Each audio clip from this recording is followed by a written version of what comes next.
સર્વ પ્રેમીજનોને જય સ્વામિનારાયણ.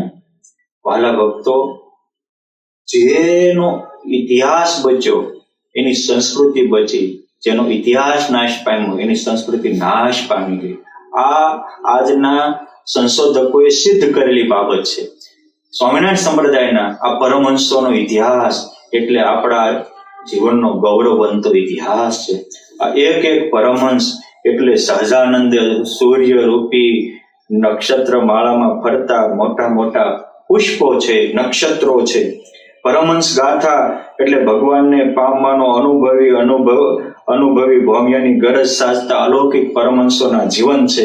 પરમહંસ ગાથા એટલે આપણી જીવનની જન્મો જન્મની વ્યથા ઉતારનારી કથાઓ છે.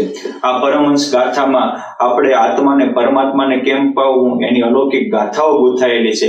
એક ભગતે મને કહ્યું હતું કે સ્વામી, આ પરમહંસ ગાથા વાંચીને એટલો આનંદ આવે છે, એટલો આનંદ આવે છે. જીવનમાં એમ થાય છે કે આ પરમહંસોને પુરુષોત્તમની અનુભૂતિ થઈ, સમાધિમાં સાક્ષાત્કાર થયો, પ્રત્યક્ષ પરમાત્માને પામીને ધન્ય ધન્ય બન્યા.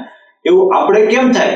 મેં એને એ જ કીધું હતું કે પરમહંસોના જીવન વાંચો.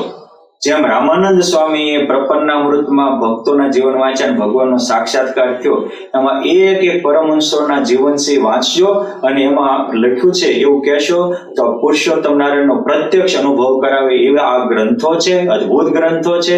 પરમહંસ ગાથાના ભાગ 1, 2 ને 3 પ્રકાશન થઈ ચુક્યા છે. ચોથો ભાગ આપણે ટૂંક સમયમાં ગુરુ પૂર્ણિમા અને એકાદશીને દિવસે પ્રકાશિત થઈ રહ્યો છે.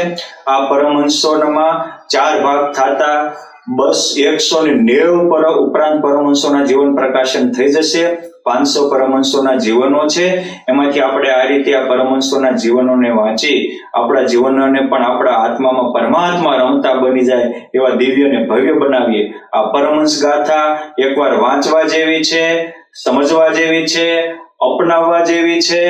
જેમ જલેબીને ગાંઠિયા ખાઈને પેટ ભરાય, એમાં પરમહંસોના જીવન વાંચે એનો આત્મા ભરાય, આત્મા ધરાય, છતાં દેવે બ્રહ્માનુભવ થાય, પૂર્ણ કામ બની અને પરમાત્માને પામી અને જીવનને ધન્યતા અનુભવે એવા ગ્રંથ એટલે આ પરમહંસ ગાથા છે.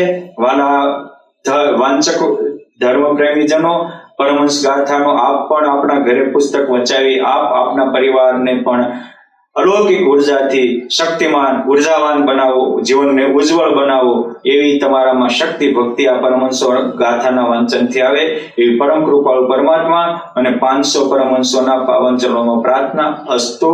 ધન્યવાદ. જય સ્વામિનારાયણ.